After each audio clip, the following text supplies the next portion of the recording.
Saudações,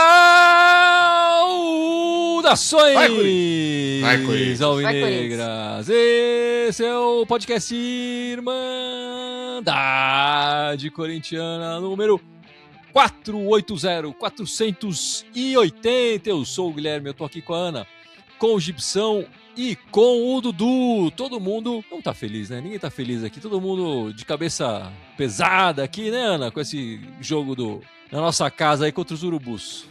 Não, assim, eu não tava esperando nada. Então pelo menos veio um ponto, tá bom. E o Dudu, que tava esperando 4 essa semana? Veio 2, e aí? Como é que está? E a sua cabeça? Tá leve que nem a da Ana? Não, eu tô chateado, pelo amor de Deus. Nós tivemos oportunidades hoje com um jogador a mais para tentar ganhar. Não soubemos aproveitar. Daria para ter buscado esses 4 pontos aí essa semana, né? Impressionante como o Corinthians não tá sabendo aproveitar nem o Química Arena.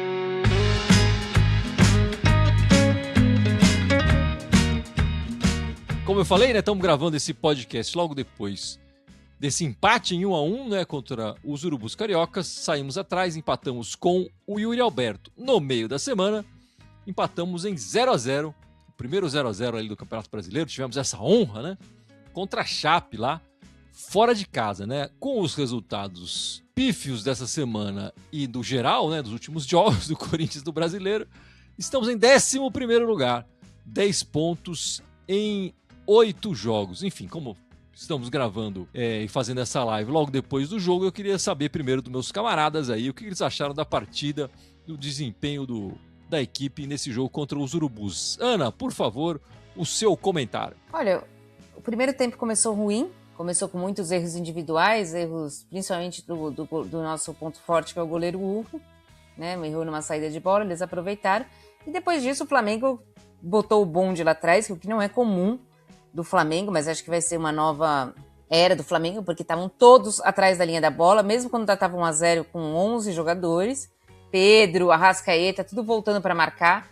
Então o Corinthians, depois de um que avançou um pouquinho, o Ranieri melhorou, conseguiu dominar o jogo, dominou praticamente o jogo todo, mas é de novo a mesma coisa, é praticamente um arame liso. Quando tá Memphis e Yuri, a gente consegue fazer alguma coisa diferente. Quando não tá, não consegue fazer nada diferente, não toca e não sai do lugar. A gente dominou o primeiro tempo, mas não teve chances claras. O segundo tempo, depois da expulsão, também a gente dominou todo o jogo, mas não teve chances claras. Uma com o Guinegão e depois outra com o Matheus Pereira, mas já no finalzinho do jogo, e né? A do Yuri Alberto, né? Então, que o goleiro dele fez uma grande defesa ali. A do Yuri Alberto, mas a do Yuri Alberto, ali, ó, eu acho que ele fez o que era possível. A jogada mesmo era claramente pro Guinegão, né? Infelizmente, a gente, apesar de não ter dinheiro, eu acho que o Corinthians precisa arrumar esse ataque reserva aí, que tá muito ruim. O Caio César, que eu acho bom jogador, mas tem se machucado muito, né? Então, o Corinthians precisa ter mais opções no ataque reserva para mudar jogo. Mas, no final, eu considero um jogo bom do Corinthians, perto do que jogou contra Chapecoense, Coritiba e Santos, por exemplo. Eu acho que o erro não foi hoje, o erro foi ter perdido pontos nesses outros jogos aí. Mas eu concordo muito com o que a Ana falou, eu acho que a gente ficou logo de cara chateado, porque foram 2 saídas erradas do Neneca, que ela falou, você toma um gol com 3 minutos, você pensa, poxa, vai se abater, mas muito pelo contrário, o Corinthians cresceu na partida com o gol. Mas o Corinthians, eu acho que, além de adiantar o Ranieri, que nem ela falou, o Corinthians tem que soube aproveitar melhor os laterais. O Corinthians demora, às vezes, para cruzar, né, o campo, para abrir esses espaços. E depois, quando teve a expulsão, eu imaginei, poxa, o Corinthians vai para cima, vai tentar ser mais decisivo. Mas, ao mesmo tempo, eu acho que o juiz, ele ficou eu acho que ele acertou na expulsão, mas ele se remoeu tanto que ele acabou com o jogo. Deu muitas faltas, parava o jogo para qualquer coisa. O goleiro deles ameaçou várias vezes a dar amarelo, continuou com a cera, sabe? Acabou sendo um aperitivo para a própria Libertadores. O Corinthians caiu muito na catimba, mas enfim, dentro do que a partida se mostrou, era possível a gente ter conquistado os 3 pontos. Então eu fiquei frustrado com o empate, porque dava para ter vencido esse jogo. Você vê, o único lance que a gente fez, que a gente trabalhou a bola, que não foi rifar balãozinho na área, foi um puta golaço. Né? E olha que o Memphis ainda fez o cruzamento ali com a perna zoada, porque ele tinha acabado de sentir, depois de ver no replay que ele tinha sentido no lance anterior à perna. Eu falei, pô, se ele com a perna zoada fez esse lançamento, deixa ele em campo. Não tiro de campo, não. E aí conseguimos arrumar um empate. Depois disso, acabou. O Corinthians não consegue criar jogada. É um time burro. Burro e mal treinado. Fica fazendo faltinha besta. A gente tá com um jogador a mais, um jogador sobrando. Não é possível que não tenha um cara ali pra fazer o facão no meio da área ali, ou na lateral da área. Então, sei lá, eu tô muito puto, porque assim, apesar de ser contra o Flamengo, que é um dos melhores times do campeonato, isso não tem dúvida, né?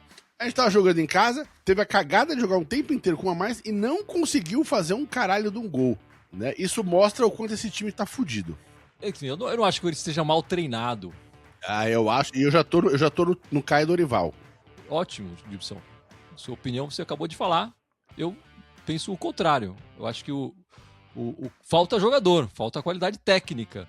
Acho que alguns jogadores que se destacavam anteriormente, como o Garro, por exemplo, que tinham uma qualidade técnica maior, que a gente via ele desequilibrando o jogo, não estão bem. Eu acho que a gente falta opções na hora que a gente precisa recorrer ao banco. O time do adversário, não. Vários jogadores do banco deles que entraram depois seriam titulares no nosso time aqui. Eu acho que o Corinthians precisa conseguir sair justamente desse ferrolho que os adversários marcam. Levar um gol logo de cara com 3 minutos, a partida acabou ficando desse jeito, né? O Corinthians não...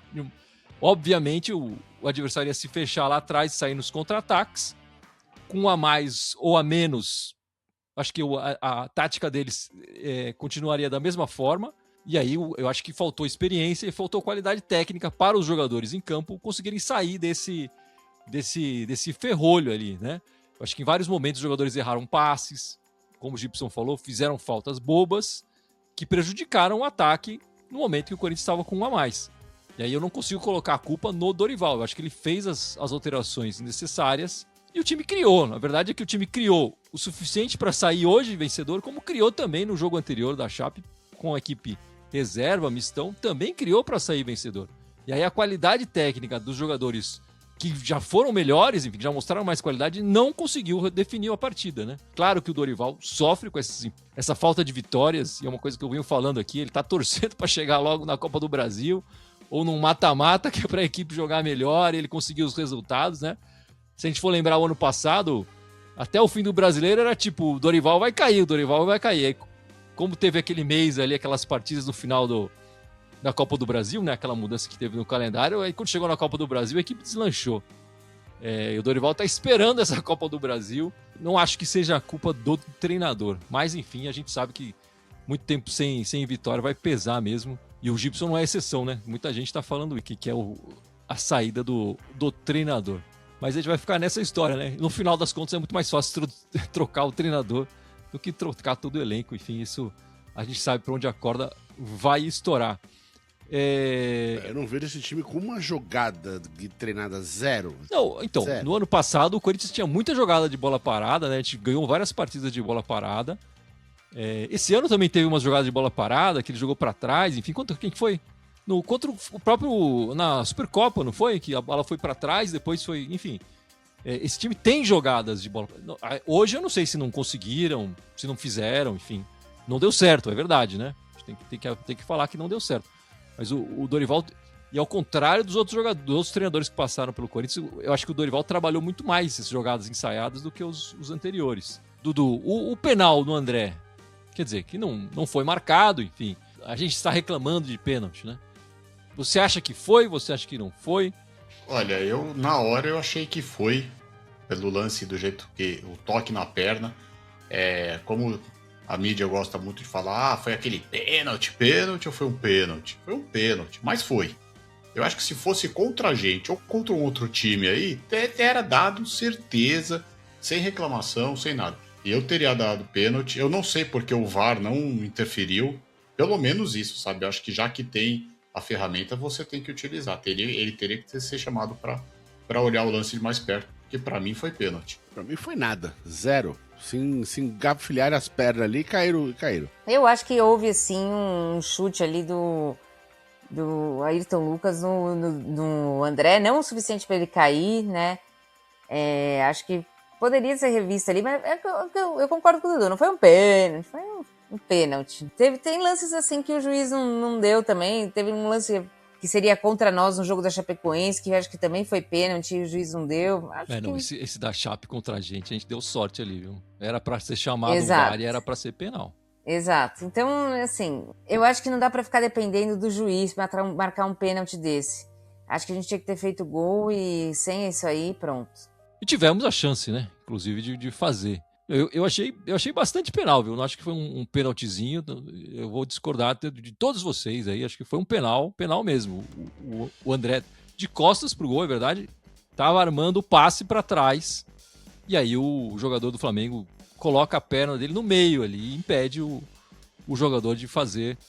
Houve um trançapé, mas foi um trançapé provocado pelo jogador do Flamengo. A gente já viu pênaltis muito menos intensos do que esse sendo marcados.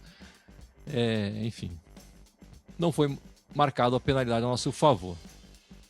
Ana, a gente viu a volta do Yuri Alberto essa semana, marcou gol hoje, acabou sendo eleito, né, Gibson? Foi eleito, né, Gibson? Craque do jogo hoje e foi eleito na quarta-feira também. Quarta ou quinta? Quarta? Quinta. No meio da semana, vamos falar no meio da semana, que aí a gente acerta, né? Eu acho que o jeito que o Dorival gosta de jogar é um jeito que se encaixa bem com o Yuri Alberto. Tem toda a garra que o Yuri Alberto traz e ele é um jogador de mais gabarito do que o ataque reserva que nós temos. Se juntar Guinegão com Pedro Raul, não dá o Yuri Alberto. Então, é uma pena o Guinegão, né? Ele... Enfim, pareceu muito bem o ano passado. Acho que ele é moleque, mas... Desculpa, te atrapalhei.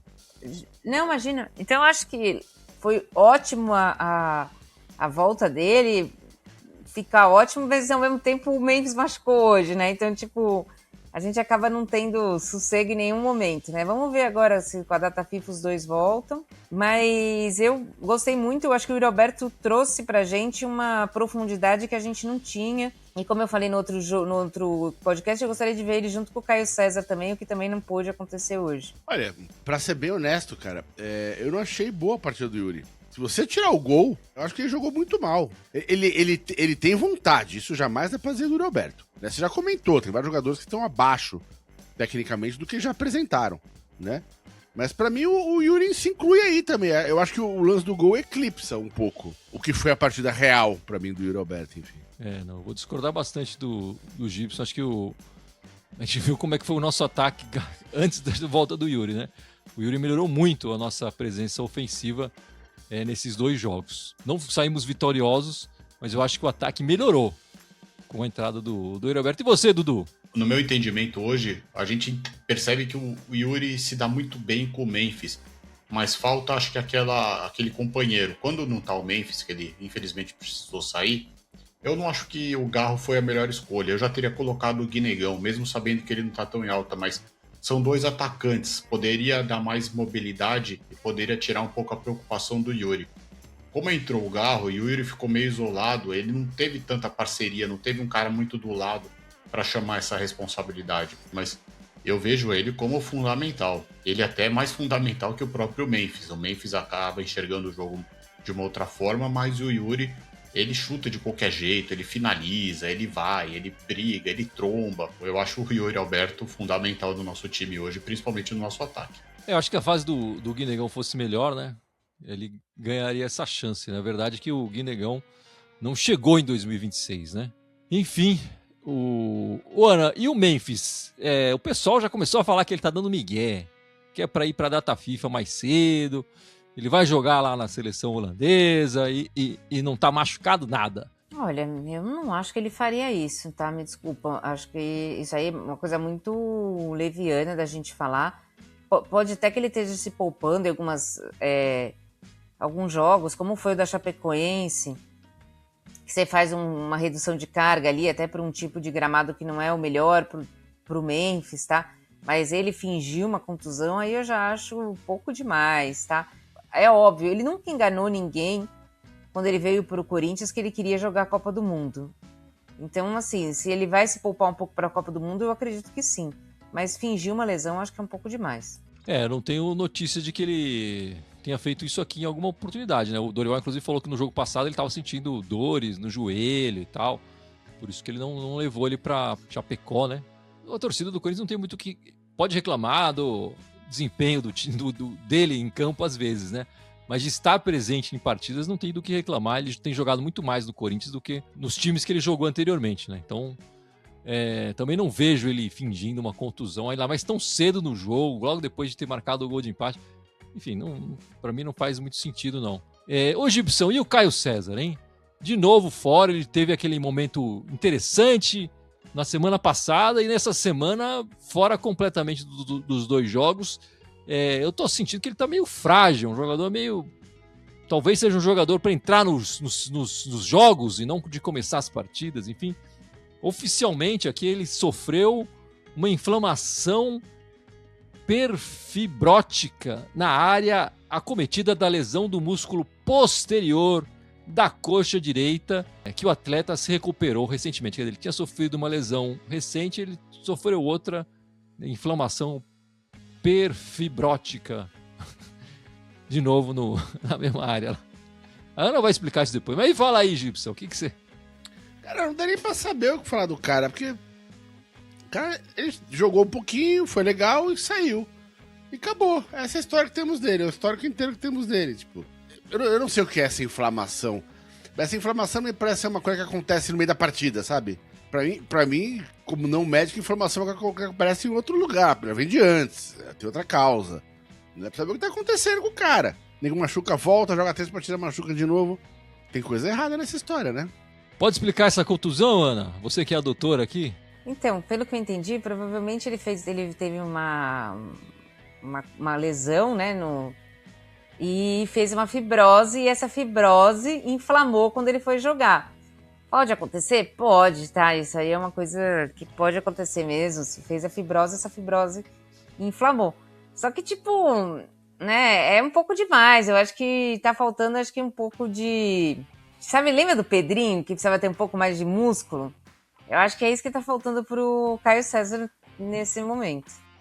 Talvez seja isso, né? Veio do futebol árabe ali, lá jogar uma coisa que é outra, né? Ele que joga... Enfim, os minutos que ele joga, a torcida gosta. Mas agora, será que ele vai voltar já na próxima partida, que tem a data FIFA aí pra se recuperar? Ou vai demorar um pouco mais aí? O que você acha, Ana? Eu acho que ele volta na data FIFA, sim. Essa aí deve ser... Como não teve uma lesão, nada, tem 7 dias, 10 dias, né? Então acho que dá pra voltar, sim. Só pra colocar aqui, né, lembrar, né, o Lingard, o inglês, não estreia nunca, tá sem visto ainda de trabalho. A expectativa é que ele seja regularizado essa semana para poder jogá-la. Agora também nem tem pressa, né? Mas enfim, depois da data FIFA, ele tá em campo. E não sei porque tá demorando tanto assim esse visto de trabalho do inglês. Tá aí, vendo? A gente ficou zoando pra caralho o outro lá que não conseguia renovar o passaporte na Venezuela porque tava lá, tinha invadido o país, não sei o quê, sequestrar o presidente. Aqui a gente não consegue emitir um visto de trabalho pro gringo também. Olha a lama. Vale o registro também, né? A numeração diferente do jogo de hoje foi uma lembrança, né, do Dia Internacional da Síndrome de Down, que foi, na verdade, ontem, no sábado, dia 21.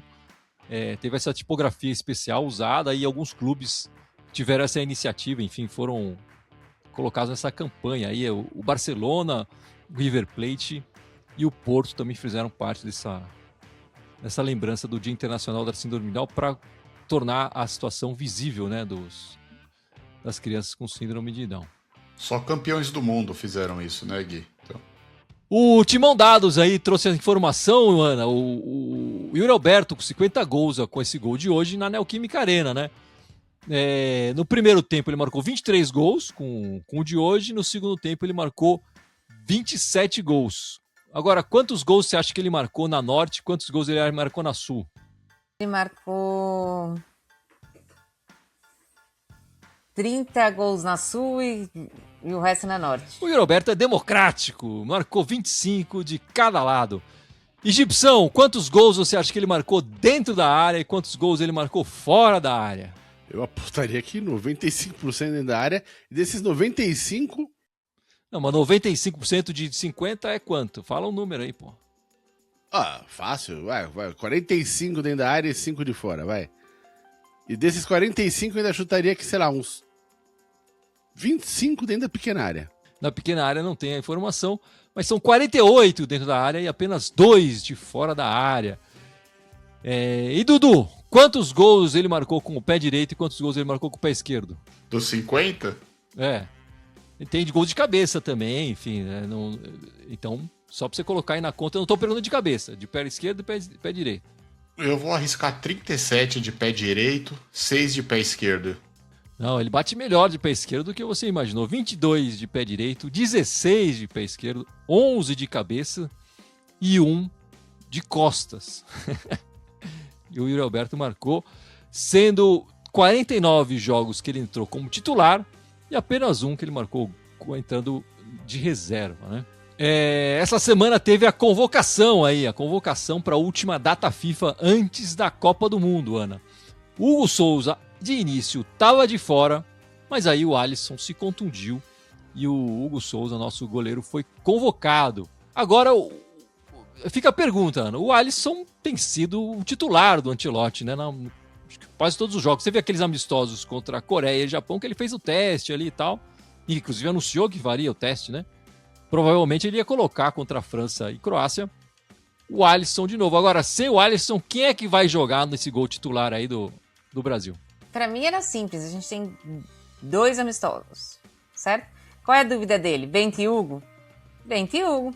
Eu não teria dúvida nenhuma, mas já que ele tem, se ele já sabe que ele vai convocar o Alisson e o Ederson, a não ser que a dúvida dele for o Ederson, por exemplo, que pra mim não deveria ter sido convocado, porque tá jogando numa liga inferior, mas... O Ederson tá na Turquia, né? Tá na Turquia. Só perde pro Bento, que tá lá de reserva na Arábia lá, porque quando tem limite de estrangeiro, ele não joga. Ele joga só na Copa da Arábia. Então, assim, palhaçada, mas ele tem que jogar. Qual é a dúvida dele? Se a dúvida dele é entre Bento e Hugo, eu jogaria com Bento e com Hugo. Eu gostei da sua tática aí, Ana. Não sei se ele vai fazer isso, né?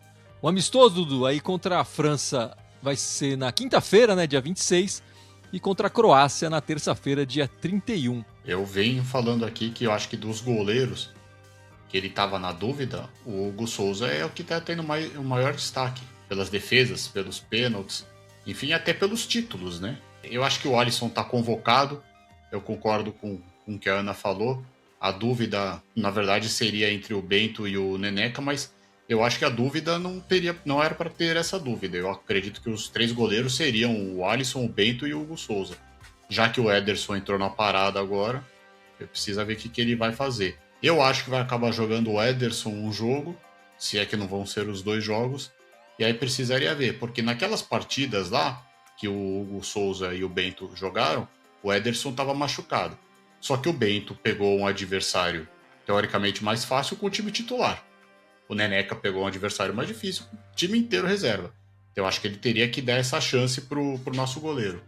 Mas enfim, vamos ver agora, porque também o Alisson e o Ederson adoram também se machucar, né? E a gente já não vê isso em relação ao Hugo Souza. Bom, Ana, e o Memphis foi convocado também, né, para amistosos contra a Noruega na sexta-feira e também na terça-feira, né, olha só, contra o Equador, os 2 jogos na Holanda. Enfim, agora fica essa coisa de se ele pode ser ou não cortado aí, enfim. Imagino que na Copa ele já tá com os 2 pés na Copa, né? Para eu saber se é justo ou não, eu não tenho gabarito para falar, porque eu só vejo ele da Holanda, né? Então, para mim, fica meio difícil falar se é justo ou se não é justo. Sim, ele não vem jogando bem no Corinthians, mas ele é o maior artilheiro da Holanda, eu acredito que ele vá para a Copa do Mundo sem problema nenhum. Espero que ele melhore aí o ritmo dele e faça mais gols no Corinthians para chegar bem na Copa do Mundo. E é isso, né, Dudu? Ele jogando no dia 31 contra o Equador, acho que vai ser em Eindhoven, na Holanda, não vai estar aqui na quarta-feira, essa respeitando a data FIFA, com muitas aspas aí que a CBF marca. O jogo logo em seguida, né? Joga a seleção na terça e na quarta rodada do Brasileiro não vai estar aqui na quarta-feira. Nem ele, e nem o Souza, e nem o Carrillo, que a gente vai falar agora, que também foi convocado. Mas o Carrillo desses aí, ele vem sendo mais reserva esse ano. Mas eu acho que o Memphis é aquele típico jogador que acho que mesmo contundido ele vai ser convocado para a Copa. Se ele não puder jogar os amistosos, obviamente ele não deve jogar contra o Fluminense. E aí vamos ver também em relação ao Hugo Souza. Espero que ele possa, já que ele não vai jogar pelo Corinthians, espero que ele possa jogar um desses jogos aí nesses amistosos com a seleção. Seria bom mesmo ser testado novamente, né? E Gibson, o Carrillo está na lista, né? Da primeira lista do Mano Menezes, que é o treinador lá do Peru. Peru que não tá na Copa, né? Enfim. Mas vamos fazer 2 amistosos. O primeiro contra o Senegal, na sexta-feira, na França. E o segundo amistoso também na terça-feira. Terça-feira movimentada aí, com várias seleções jogando. Contra Honduras, na Espanha. Esse amistoso contra o Senegal seria, ou será, enfim, a tal entrega da taça da Copa. A entrega não, mostrar a taça africana, enfim. Agora ninguém sabe se Senegal é campeão, se Marrocos é campeão. Mas enfim, o Carrijo vai fazer parte aí da festa de Senegal. Olha, várias considerações sobre o fato. Primeiro, olha onde o Mano Menezes foi parar, mano. Segunda, como assim ninguém sabe, cara? O título é do Marrocos, meu irmão.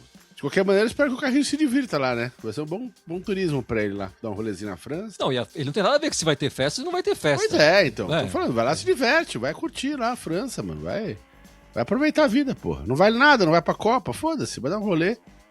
Vai ver que se vai ter fofoca no Senegal, vai lá tomar uns drinks bom, vinho bom na França, comer uns queijinhos gostosos. Tá certo, Carrijo? Como eu falei, né? Acho que os jogadores convocados, todos vão ter essa partida na terça-feira. Dificilmente vão jogar no dia 1º pelo Corinthians contra o Fluminense, né? A partida contra o Fluminense. Então, vamos ficar de olho aí pra entender como é que... A não ser que sejam cortados, enfim, acabam voltando antes, mas, enfim, últimos amistosos aí antes da Copa do Mundo. Enfim, essa semana rolou o sorteio do grupo do Corinthians na Libertadores. O Corinthians acabou no grupo E, junto com o Peñarol, Santa Fé e a Platense da Argentina. Vamos falar um pouco mais de cada um desses adversários que vamos se enfrentar nessa primeira fase. Ana, o que você pode falar pra gente do Peñarol? Peñarol, né, um time tradicionalíssimo do Uruguai. É o terceiro maior título de Libertadores, se não me engano. Era do pote 1, então... Mas o futebol uruguaio tem tido um declínio nos últimos anos, né? Então, acho que dentre os que a gente podia pegar no pote 1, o Peñarol é um time acessível, né? Fazia tempo que não chegava nem na semifinal da Libertadores, chegou em 2024, né, eliminando o Flamengo, mas depois disso não conseguiu chegar à final. É um time sem muitos grandes nomes, assim, o maior nome continua sendo o Leonardo Domingues, que fez um bom jogo contra o Flamengo em 2024. Nada muito, assim, nenhum nome de grandes destaques no Peñarol. Ele se classificou sendo vice-campeão do Campeonato Uruguaio ano passado. O Campeonato Uruguaio classifica 4 direto, do primeiro ao quarto, ele foi um vice-campeão. O primeiro colocado foi o Nacional. Esse ano também eles estão no segundo colocado, ganharam o último jogo deles. Mas é um time que dá pra ganhar. Depende do Corinthians, qual Corinthians que jogar, né? Se for o Corinthians que jogou contra a Chape, não vai dar, não. É um time que tem um estádio próprio, né? O campeão del siglo, que por acaso também fica na zona leste de Montevidéu. Cabe umas 40 a 45 mil pessoas. Foi inaugurado mais ou menos na mesma época, entre 2014 e 2015. Não acho que o Corinthians vai ter muita dificuldade para jogar fora de casa contra o Peñarol. É um voo direto de 3 horinhas, então é um voo tranquilíssimo, né? Mais tranquilo, por exemplo, do que jogar contra o Remo, né? Apesar de... Verdade. O jogo é mais tranquilo você pegar aqui e jogar em Montevidéu do que ir até o Belém do Pará. É mais rápido, né? Que eu digo, voo direto. Como é capital do país, tem aeroportos bons. Aliás, eu gosto muito de Montevidéu. Acho que se alguém quiser ir, recomendo ir assistir um jogo lá. Tranquilíssimo, acho que dos adversários do pote A, ele é um dos melhores que a gente podia pegar. E você, Gibson, o que você pode falar do Santa Fé? Cara, o Santa Fé, o máximo que ele chegou foi em 2 semifinais de Libertadores, né? Ele se classificou no esquema de vagas, enfim, da Colômbia. Tem uma vaga para quem vence o Apertura, que nem a gente tinha Apertura e Clausura, enfim. Então ele venceu o Apertura do ano passado. E aí conquistou a vaga dele, né? Pra Libertadores. Mas é um time que não tem grande histórico, né, na competição. Então, na teoria, não é um adversário tão complicado, mas a gente sabe que é sempre complicado pra gente, né? Ainda mais nesse ano, com esse time aí, tá foda. E a viagem mais longa que a gente vai fazer, né? Se pro Uruguai aqui era mais tranquilo, como a Ana falou, é melhor do que jogar contra o Remo, é a distância mais longa, né? E também o estádio mais alto, né? A Colômbia, o estádio deles lá fica a 2.600 metros de altitude. Não é aquela altitude que preocupa, que o cara sente aquele peso maior do oxigênio, mas ainda assim vai sentir um pouco essa diferença de altitude aí pro nível do mar que a gente tem aqui, né? Vai sentir com certeza. Ó, cara, pra dar um exemplo idiota, mas sei lá, você pega aqui em São Paulo, Campos do Jordão, acho que é 1.600, 1.800 metros acima do nível do mar. Na época que eu era mais atleta, eu saía pra correr lá, pô, eu sentia muito mais ali do que em São Paulo. A gente não tá nem falando de uma diferença tão grande. 2.600 já pesa mais. Pode não ser jogar 3.500, né? Enfim, jogar em cima do Himalaia, que aí o bagulho fode, mas que vai sentir, vai. O Himalaia é bom, hein? E a gente já enfrentou, né, o Santa Fé em 2016, na fase de grupos, né? Jogamos em casa, ganhamos de 1-0, gol do meu xará lá, o Guilherme, e depois um empate fora de casa, gol do Elias. Dudu, o que você pode falar da Platense? Então, esse é o grande X, né? A Platense, só lembrando também que a final da Libertadores esse ano é no Estádio Centenário, né? Então o Corinthians já vai conhecer o gramado lá um pouquinho antes, já que vai jogar com o Peñarol. Mas o Clube Atlético Platense da Argentina, ele sagrou-se campeão, que nem o Gibson fala lá falou da Colômbia. Na Argentina tem isso também, do torneio Apertura. Ele se sagrou pela primeira vez, foi o primeiro título dele de primeira divisão do Apertura de 2025. Ele ficou em 6º lugar no grupo dele, enfrentou os adversários do outro grupo e ele, naquele esquema de mata-mata, né, já que o Dorival gosta bastante, ele eliminou o Racing, o River Plate, o São Lourenço e fez a final contra o Huracan. E acabou ganhando de 1-0 do Huracan, sagrando-se pela primeira vez campeão. Então é a primeira vez que ele vai participar da Libertadores. Ele tem um estádio raiz, como a própria torcida gosta de falar, capacidade aí para 28 a 30 mil pessoas, né? O estádio é o Cidade Vicente Lopes, carinhosamente conhecido como Coliseu de Vitória, mas assim como outros times, ele foi obrigado aqui a passar por umas adaptações e umas melhorias para poder entrar no quesito aí que a Conmebol exige. Ele não tem grandes jogadores, né, mas assim, de destaque, mas quem se destacou bastante nessa competição foi o Inácio Vasquez, zagueiro, e o Andrés de Sábato, goleiro. Teve um volante que teve bastante destaque, o Leonel Pico, mas ele acabou se transferindo para o Remo. É uma viagem também tranquila, são 3 horas de avião, você pega um ônibus lá rapidinho, você está no estádio, 20, 30 minutos você vai estar no estádio. Então não vejo grandes problemas, mas é uma incógnita, né? É um time que vai participar pela primeira vez, é um time argentino, mas vai ser um confronto bacana, acho que vai ser um confronto diferente, um time experiente na Libertadores, mas com bastante dificuldade, que é o Corinthians, e um time novato, com toda a empolgação. Vamos ver como é que vai ser esse jogo, que inclusive é o nosso primeiro adversário. E nessa segunda-feira, 14h, talvez você já esteja escutando esse podcast, já saiba, né? Quem foi sorteado, porque vai acontecer o sorteio da Copa do Brasil, né? Para disputa da 5ª fase. Uma fase a 16 avos, né? Das oitavas, antes de chegar nas oitavas. Na semana que vem, comentamos aí quem foi sorteado e o que a gente está esperando para esse duelo aí. Enfim, a gente sempre tem que falar um pouco, desses bastidores do Corinthians, né? Não tem jeito, toda semana tem novidade. No começo da semana, né, o Osmar Stabile ele pediu o afastamento do Romeu Tuma Júnior da presidência do Conselho Deliberativo, né? E marcou uma reunião extraordinária para fazer a votação desse afastamento nessa segunda-feira agora. Mas o Romeu Tuma Júnior já disse que essa convocação é ilegal, que não é assim que a coisa vai acontecer e que não tem ninguém convocado e que não vai ter reunião nessa segunda-feira nenhuma.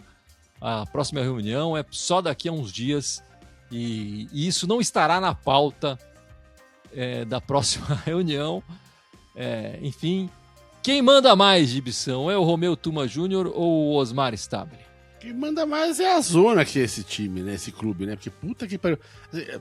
O que assusta não é nem o cara chamar uma reunião pra tirar outro cara, não é nem outro cara falar que não vai ter a reunião. O que assusta é que isso não tá claro no regulamento do clube. Tipo, se você precisa tirar um cara, como é que você faz? Faz isso, porque se você fizer isso, não pode ser contestado. Tudo que é feito lá é sempre feito e contestado. Porque não é assim. Porque assim, parece que ninguém sabe porra nenhuma de como que faz nada lá. Então é uma zona, né? Na guerra entre esses dois, obviamente eu prefiro cair uma bomba e mate os dois ali, mas enfim. O bizarro é que não tem instrumento institucional, não tem letra da lei ali que explica como faz o negócio. Porque se o cara tá argumentando que o cara não pode fazer desse jeito, né? Então, vira uma putaria o negócio, né? E quer dizer, vira. Já tá uma putaria faz tempo, enfim. A gente só fica mais deprimido com essa putaria lá. Nem eles que estão lá dentro se entendem, a gente que tá aqui fora vai entender menos ainda.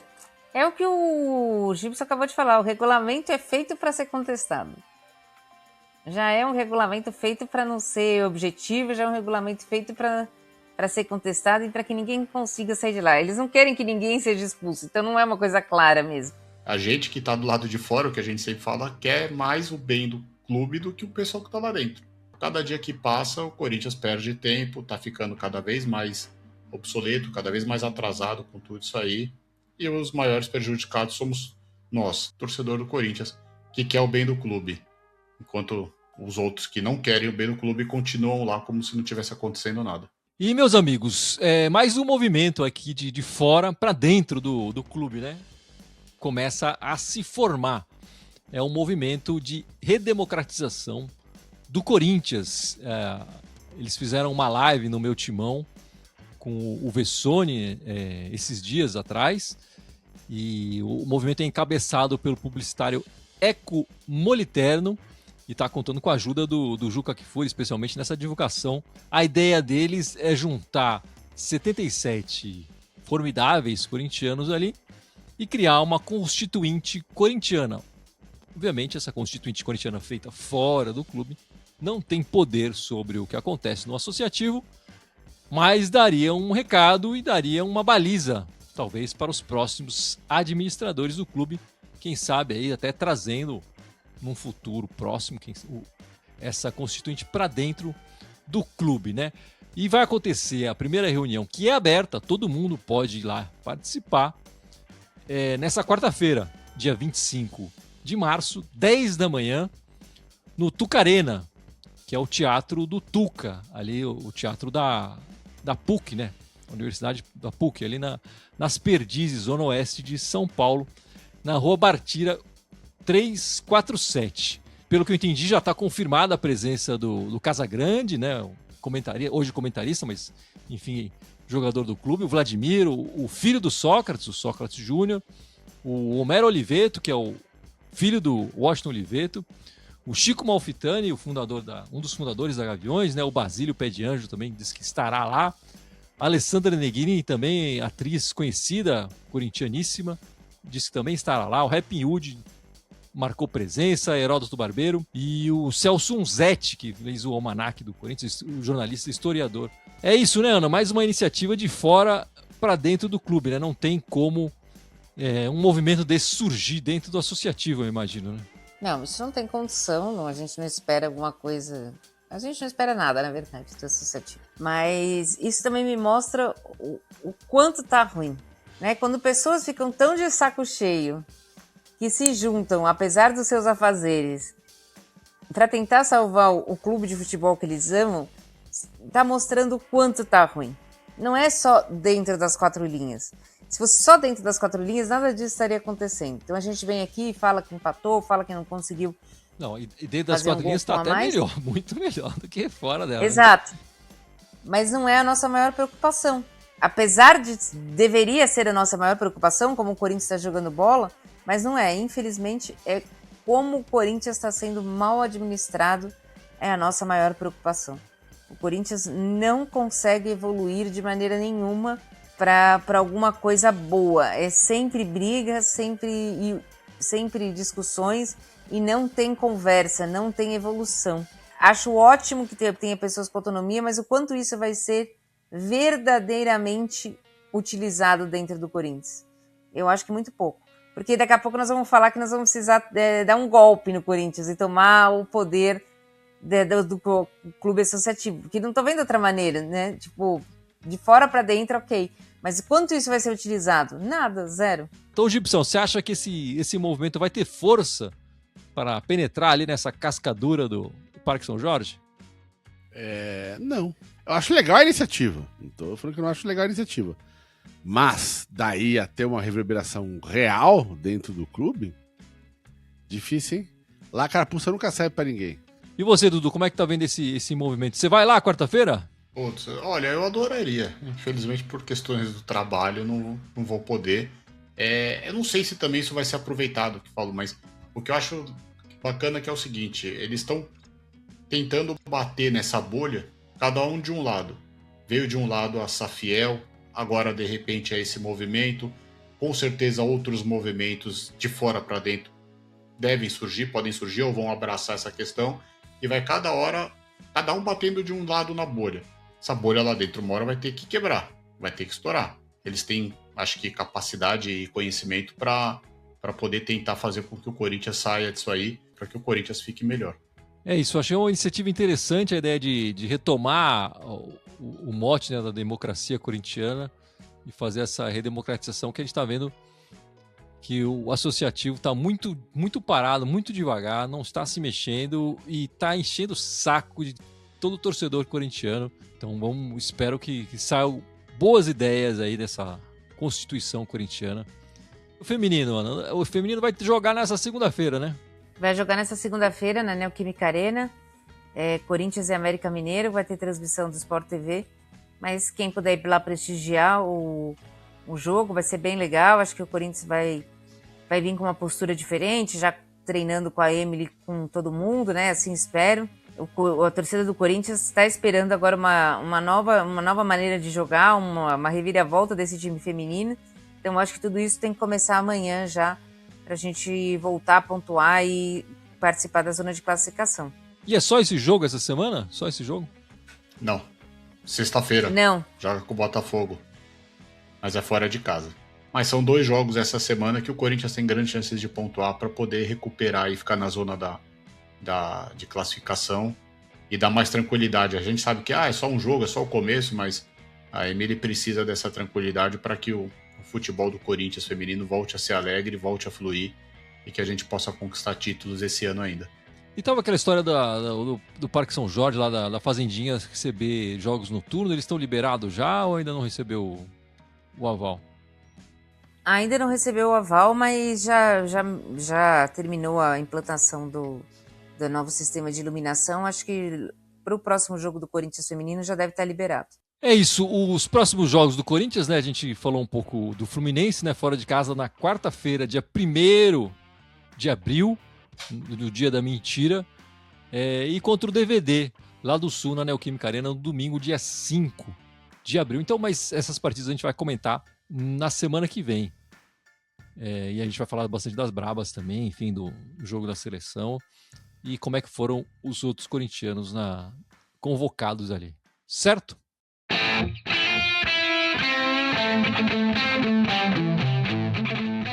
Mas é isso então, meus amigos. Vamos encerrando então este podcast, esta live 480, mas não sem antes o Gibson lembrar as nossas redes, certo, Gibson? Bora, vamos lá. Estamos amigos somente no YouTube, mas temos também o Instagram, Facebook, Twitter ou X ou X, como você preferir.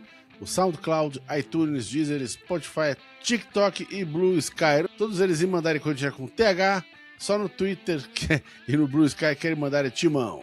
Dudu, semana que vem estaremos de volta. Opa, semana que vem é horário tradicional, domingão, 7 horas da noite. E aí sim projetar os 2 próximos jogos do Brasileiro, que é contra o Fluminense e Inter, já que a Libertadores começa só depois da Páscoa. E Ana, as brabas vão dar alegria pro corintiano essa semana ou elas vão continuar também, que nem os machos aí, jogando uma bolinha murcha? Depende do que você quer, né? Se você quiser só a vitória, eu acho que vai ser só... Vai ter alegria. Agora, se você quer vitória com espetáculo, calma um pouco, que eu acho que não é ainda. Já estou me contentando com a vitória. Já tá melhor que os então homens. Tá, então acho que vence. Já faz tempo que a gente não vê o Corinthians ganhar uma partida, hein? Exato. Pelo amor de Deus. Antes era o empatite, agora é o empatal, né? É isso então, meus amigos. Vamos encerrando. Muito obrigado. Esperamos vocês na semana que vem. Vai, Corinthians! Vai, Corinthians! Vai, Corinthians!